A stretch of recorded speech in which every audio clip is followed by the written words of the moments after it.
Et si derrière la promesse de sauver des vies se cachait un danger plus grand encore? Depuis des décennies, l'Afrique est régulièrement désignée comme terrain d'essai pour les inventions venues de l'étranger. Sous chaque promesse de progrès, pèse le souvenir d'une histoire où les solutions rimaient trop souvent avec risques imposés, choix ignorés et drames tues. Des médicaments expérimentés sans consentement, des semences transgéniques composées, des écosystèmes bouleversés. Prenons un cas concret. Dans les années 1970, plusieurs campagnes de vaccination contre la méningite ont été menées dans diverses régions d'Afrique de l'Ouest, sans information préalable des populations. À l'époque, la méfiance était déjà palpable. Des rumeurs couraient sur des effets secondaires cachés, sur des intentions sous-jacentes. Malgré les succès médicaux, la trace de ces essais demeure dans la mémoire collective. Ce geste radical a été applaudi par une grande partie de la population, considéré comme un acte de souveraineté. Un refus catégorique d'être le laboratoire d'innovation venu d'ailleurs, imposé sans réel dialogue. Mais ce choix divise. De nombreux chercheurs dénoncent un recul dramatique, convaincus du potentiel révolutionnaire de la technologie. Pourtant, le débat ne se limite pas à la science. Il touche à l'histoire, à l'identité, à la mémoire profonde du continent africain. Imaginez un scénario. Au Burkina Faso, l'un des pays les plus durement frappés par le paludisme, une décision inattendue vient bouleverser la communauté scientifique mondiale. Sur ordre du gouvernement, tous les moustiques génétiquement modifiés, conçus pour éradiquer la maladie, ont été éliminés. Oui, chaque spécimen, sans exception. Le projet Target Malaria, soutenu par l'influente Fondation Gates, a été stoppé net. Ce qui devait servir d'exemple à tout un continent est désormais devenu un symbole de résistance nationale. Mais comment en est-on arrivé là? Pour comprendre, il faut remonter le fil d'une longue histoire d'expérimentation en Afrique. Le refus du Burkina Faso va donc bien au-delà de simples moustiques. Il incarne celui de ne plus être des cobayes, de défendre le droit de décider de son destin. Ce geste s'inscrit dans une longue lignée d'actes de résistance, de la lutte contre les essais nucléaires dans le Sahara au mouvement paysan contre les semences OGM. L'histoire des essais en Afrique est marquée par la douleur, la méfiance et des choix imposés. Retour sur des décennies où le progrès s'est souvent écrit au prix de blessures profondes. Derrière cette controverse, l'enjeu n'est pas seulement la lutte contre le paludisme. Il s'agit de préserver la souveraineté sur la terre, la santé, la dignité. D'éviter que la dépendance ne s'aggrave, que l'équilibre fragile des écosystèmes ne s'effondre, que la réputation d'un peuple ne soit sacrifiée sur l'autel du progrès. Pourquoi l'Afrique devient-elle toujours le premier terrain d'essai pour ces innovations audacieuses, alors que l'Europe ou l'Amérique hésitent? Cette question, provocante mais essentielle, ouvre sur une réalité complexe. La lutte acharnée contre le paludisme qui se joue entre prouesses scientifiques et héritage de méfiance. Pour illustrer, en 2018, des scientifiques britanniques ont dévoilé leur victoire en laboratoire, parvenant à obtenir 99% de naissances mâles dans une population de moustiques génétiquement modifiés. Un exploit technique salué dans les plus grandes revues scientifiques. Pourtant, la transposition sur le terrain africain restait, et reste encore, un saut dans l'inconnu. Au centre du débat, une technologie vertigineuse, modifier l'ADN des moustiques afin d'y favoriser la naissance de mâles, alors que seules les femelles transmettent la maladie. Sur le papier, l'idée semble implacable, réduire la population de moustiques vecteurs et avec elle, les ravages du paludisme. Cette révolution est née dans des laboratoires européens, où l'on manipule le code génétique du moustique africain pour inverser le cours de l'épidémie continentale. Pour bien comprendre l'enjeu, imaginez un village burkinabé typique. Chaque année, pendant la saison des pluies, le paludisme tue plusieurs membres de la communauté. Les familles, déjà fragilisées par la pauvreté, voient disparaître des enfants, des femmes enceintes, des anciens. Les dispensaires ruraux débordent, les médicaments manquent.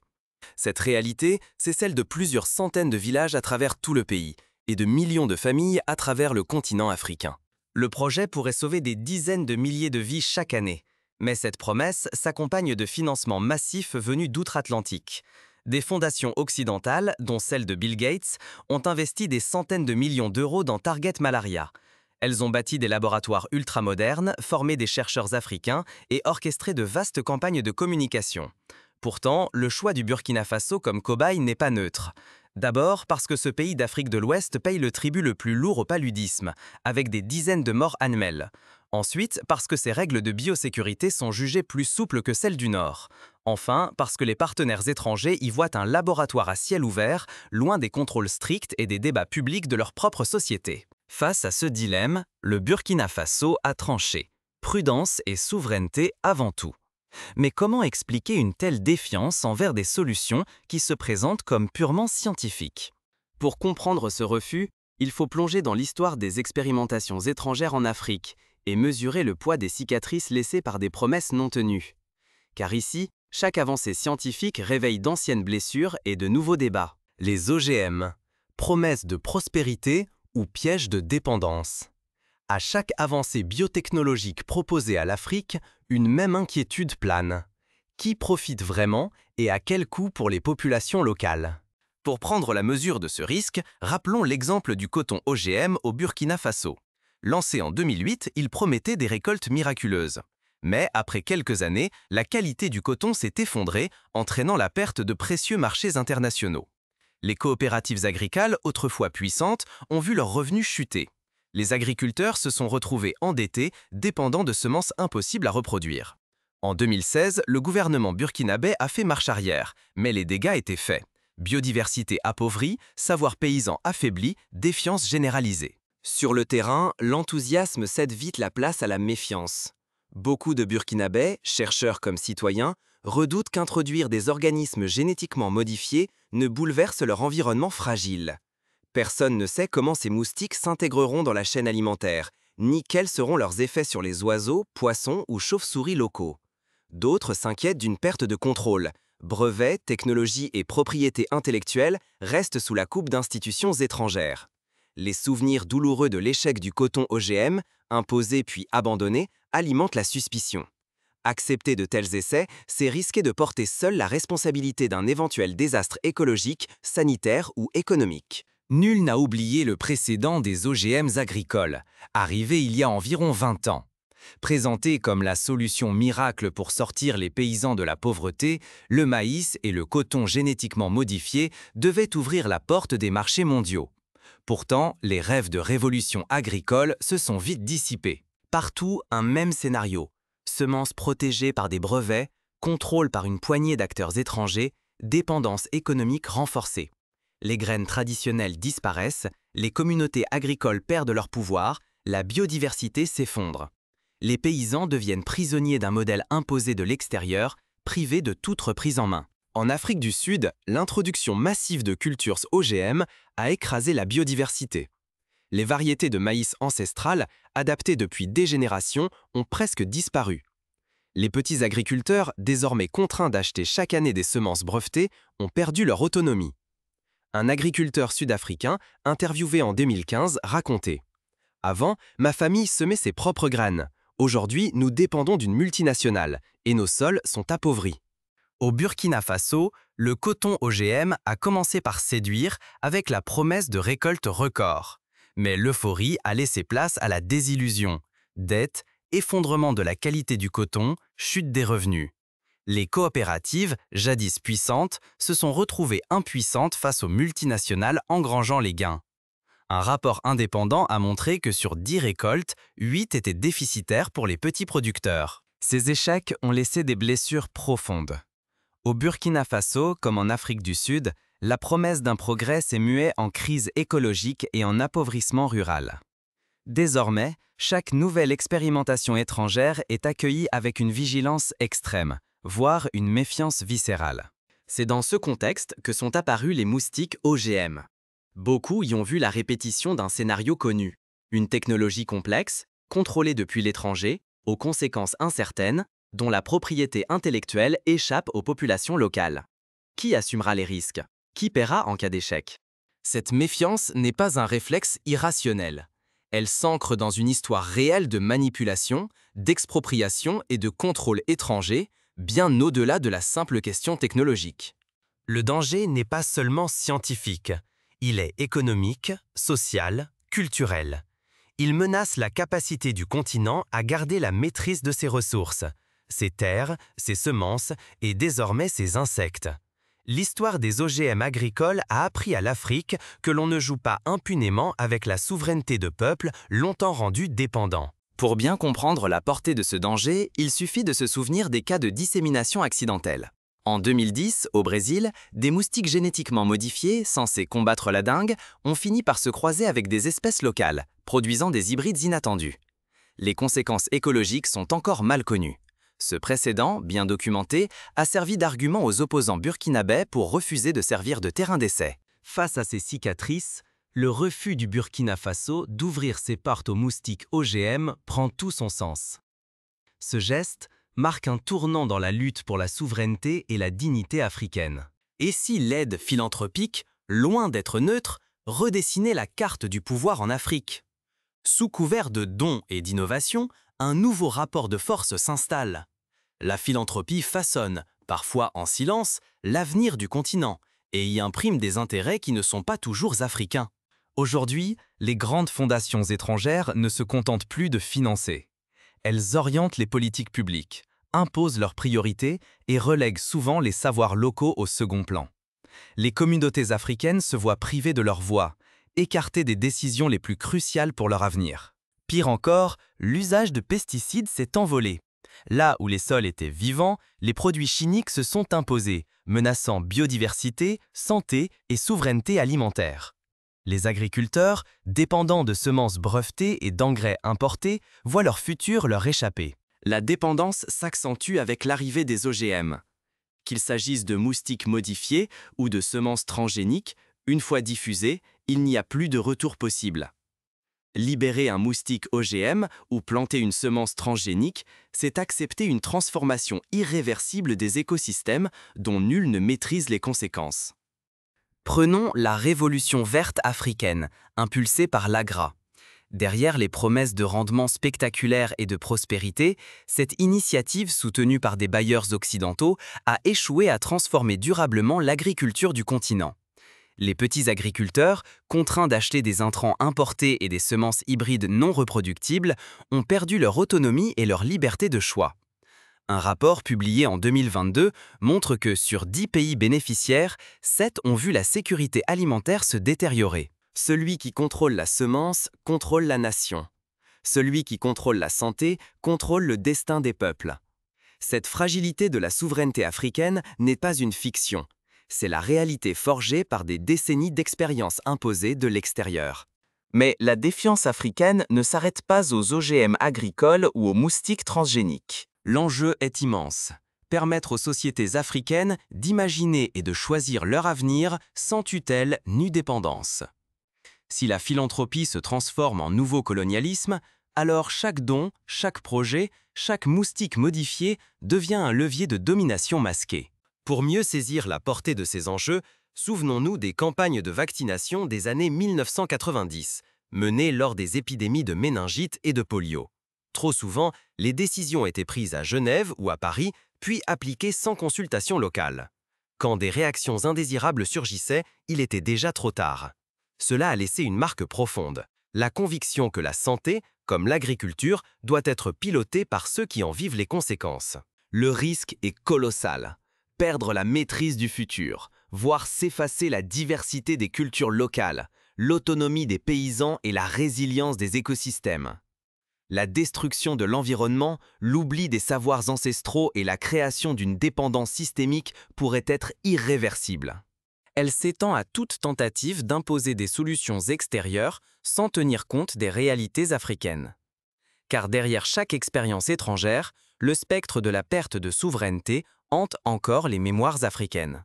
Pour illustrer, rappelons le scandale du dépôt Provera au Zimbabwe dans les années 1980. Ce contraceptif, proposé sans information complète, a été soupçonné de servir des objectifs de contrôle démographique externe. Depuis, chaque nouvelle campagne sanitaire soulève la même interrogation. Qui a la main sur notre avenir? La mémoire des stérilisations forcées et des essais médicaux plane toujours, dictant la prudence de millions de personnes. Dès qu'une nouvelle technologie est proposée, les souvenirs douloureux ressurgissent. Pour beaucoup en Afrique, les débats sur les contraceptifs de longue durée ou les rumeurs de campagnes de stérilisation orchestrées par l'étranger ne se sont jamais vraiment éteints.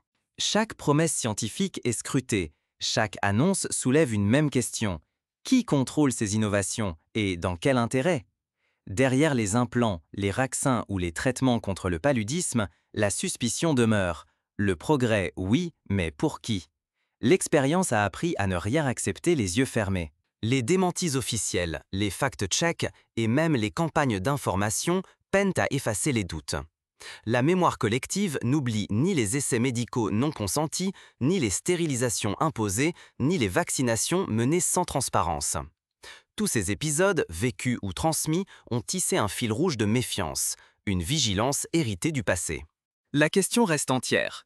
Comment transformer cette prudence méfiante en force pour l'innovation et faire de la souveraineté un moteur de progrès au service des peuples africains? Il est difficile d'ignorer que l'Afrique a souvent servi de laboratoire pour le monde. Observé, disséqué, testé, rarement consulté. Ce rejet du rôle de cobaye n'est pas une hostilité envers la science, mais une affirmation. La prudence, ici, est une résistance forgée par l'histoire. Elle proclame le droit à la souveraineté sur les corps et les terres.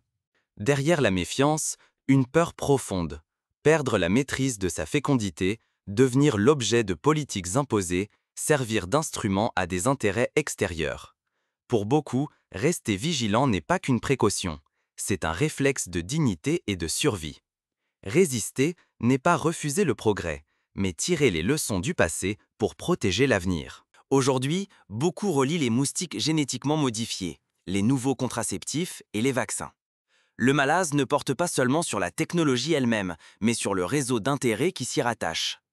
De grandes fondations occidentales financent à la fois la santé, la reproduction et la lutte contre les maladies, ce qui alimente la conviction d'un projet global. Contrôler la démographie, la fertilité et l'avenir du continent. Les mêmes financeurs, les mêmes laboratoires, les mêmes discours sur le progrès. Mais qui prend les risques? Qui récolte les fruits? Au Burkina Faso, ce dilemme a pris une forme concrète avec le refus d'accueillir les moustiques génétiquement modifiés. Ce choix est loin d'être anodin. Il cristallise la volonté d'écrire une nouvelle histoire africaine sans subir les cicatrices du passé. Refuser de servir de cobaye, ce n'est pas renier le progrès. C'est avant tout exiger le respect. Le vrai progrès ne se juge pas à la rapidité des innovations, mais à la capacité d'un peuple à décider de son avenir, d'ouvrir ou de fermer ses portes à ce qui s'invite sur ses terres, dans ses assiettes, jusque dans ses veines. Le Burkina Faso vient de rappeler au monde entier qu'aucune science, même la plus brillante ou la mieux financée, ne devrait être imposée. Ici, la modernité se conjugue avec la souveraineté. Oui à la recherche, oui à la lutte contre le paludisme, mais non à la soumission devant des solutions parachutées, conçues ailleurs, testées sur les plus vulnérables. Ce refus n'est pas un repli sur soi. C'est la clairvoyance d'une mémoire qui sait ce que coûte l'insouciance. Car chaque promesse de révolution technologique, chaque cadeau étranger rappelle un passé de dépendance, de contrats iniques, de brevets verrouillant l'avenir, d'écosystèmes abîmés, de communautés oubliées. Accepter sans condition, c'est risquer de devenir l'otage d'un progrès imposé, dont les vraies conséquences se révèlent trop tard. Perte de biodiversité, disparition des savoirs locaux, santé fragilisée, souveraineté rongée. Mais résister, c'est garder vive la possibilité d'une Afrique qui choisit sa propre voie, qui accueille la science à condition qu'elle serve le bien commun, la transparence, l'écoute. Et si cette affaire des moustiques génétiquement modifiés rappelait que la souveraineté commence par le droit de dire non? Non à la terre d'essai, oui à la coopération juste. Non à la précipitation, oui à la prudence. Non à la dépossession, oui à l'innovation maîtrisée. La véritable modernité, pour le Burkina Faso comme pour l'Afrique, c'est d'inventer un chemin singulier. Dialoguer avec la science mondiale sans céder ni sa dignité, ni son pouvoir de décision. Transformer la méfiance en vigilance, la résistance en autonomie. La science ne doit pas être un cheval de Troie, mais un levier de liberté. Mais alors, comment aller plus loin? Quelles pistes concrètes pour une souveraineté scientifique et technologique africaine? Refuser de servir de cobaye, c'est exiger le respect. Même face à l'urgence sanitaire, dignité et sagesse restent non négociables. Le Burkina Faso n'a pas rejeté la science. Il a ouvert la voie à une ère nouvelle, où l'Afrique revendique le droit de choisir son destin et de bâtir des solutions enracinées dans ses voies, ses rêves, ses réalités. Premièrement, investir massivement dans la formation et la recherche locale. Un exemple frappant, l'Institut de recherche en sciences de la santé, basé à Ouagadougou, développe depuis plusieurs années des solutions adaptées au contexte local, comme des moustiquaires imprégnés de produits naturels issus de plantes africaines. Ce genre d'innovation, portée par des chercheurs du cru, garantit une meilleure acceptation sociale, une adaptation aux réalités terrain et une autonomie durable. Deuxièmement, renforcer la réglementation et la transparence. Il s'agit de mettre en place des comités éthiques indépendants, composés de scientifiques, de représentants de la société civile, de leaders communautaires. Ainsi, toute expérimentation, qu'elle soit médicale ou agricole, devrait obtenir un double aval, celui des experts, mais aussi celui des populations concernées. Cette pratique, appelée consentement communautaire éclairé, a été testée avec succès au Ghana lors de programmes pilotes sur le manioc OGM. Troisièmement, promouvoir les savoirs locaux et la biodiversité. Les anciens dépositaires de connaissances ancestrales sur les plantes médicinales, les cycles agricoles et la gestion des ressources naturelles doivent être associés aux décisions. C'est en croisant sciences modernes et traditions que de nouvelles solutions, plus résilientes, peuvent émerger. L'exemple des coopératives agricoles burkinabais, qui associent sélection variétale et pratiques agroécologiques, prouve qu'il est possible de nourrir les populations sans dépendre exclusivement des technologies importées. Quatrièmement, instaurer des partenariats équitables avec l'international. L'Afrique ne doit pas se couper du reste du monde, mais dialoguer d'égal à égal. Cela signifie négocier des accords de transfert de technologie, exiger la copropriété des brevets issus des recherches menées sur son sol et refuser tout projet dont la gouvernance exclut les acteurs africains. Le Sénégal, par exemple, a obtenu en 2023 la codirection d'un grand programme de recherche sur le vaccin contre la dengue, impliquant universités locales et partenaires européens. Cinquièmement, éduquer et informer largement. Trop souvent, la peur naît de l'ignorance et du manque de dialogue. Les campagnes de sensibilisation doivent expliquer clairement ce qu'est un OGM, comment fonctionne un essai clinique, quels sont les droits des communautés, quelles sont les alternatives. Des radios ruraux, des vidéos en langue locale, des forums citoyens peuvent créer une culture du débat. Au fond, le cas du Burkina Faso révèle une leçon universelle. La science ne doit jamais être coupée de la société qu'elle prétend servir. Le progrès, pour être réel, doit être choisi, expliqué, partagé. Il doit s'enraciner dans l'histoire, les espoirs et les blessures des peuples. Sinon, il devient un instrument de domination, même sous les habits de la philanthropie. Enfin, valoriser la réussite africaine. Il existe déjà de nombreux exemples d'innovation frugale, adaptée, conçue par et pour l'Afrique.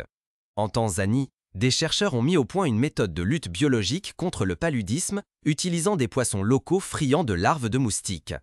Au Bénin, des agronomes ont relancé la culture du coton biologique, sans OGM ni pesticides, avec des résultats économiques probants. Ces initiatives montrent que la souveraineté n'est pas un rêve, mais une réalité en marche. Ce refus d'accueillir les moustiques génétiquement modifiés n'est pas un non définitif à l'innovation. C'est un oui exigeant à la dignité, à la liberté de choisir, à la capacité d'inventer des solutions enracinées. C'est une invitation à repenser la coopération internationale, à privilégier l'écoute, la transparence, la co-construction. L'avenir du continent se joue peut-être ici, dans ce dialogue tendu entre prudence et progrès. À chaque étape, il s'agira de transformer la méfiance en vigilance constructive, de bâtir des alliances fondées sur le respect et l'équité, de donner la parole à ceux qui vivent les conséquences des choix technologiques. En définitive, la question n'est plus seulement « faut-il accepter ou refuser les moustiques OGM ?», mais bien « qui décide de l'avenir africain, selon quelles valeurs, avec quelles garanties ?» Car au-delà des chiffres, ce sont des histoires humaines, des rêves, des villages entiers qui se jouent dans ces débats. Et si le vrai courage aujourd'hui, c'était de dire non à la précipitation, oui à la réflexion, non à la soumission, oui à la co-création, en refermant ce chapitre, le Burkina Faso n'a pas tourné le dos à la science, mais ouvert une nouvelle page. Une page où la souveraineté, la mémoire et l'innovation marchent ensemble. Où chaque progrès s'accompagne d'un dialogue, d'un consentement, d'un engagement à servir la vie. Toutes les vies, pas seulement celles que l'on compte dans les statistiques. Alors, la prochaine fois qu'une innovation miracle sera annoncée, posons-nous la question. Est-elle vraiment faite pour servir ou pour soumettre? Qui aura le dernier mot, la technologie ou le peuple qui la reçoit? Le choix du Burkina Faso nous interroge tous. Il nous invite à repenser la place de l'Afrique dans la science mondiale, à reconnaître la légitimité de ses doutes, la force de ses voix. Il rappelle que la dignité n'est pas négociable, même au nom du progrès. Le débat reste ouvert. Mais une chose est sûre, l'Afrique n'est plus un simple terrain d'essai. Elle est désormais un acteur, un décideur, un inventeur de son avenir.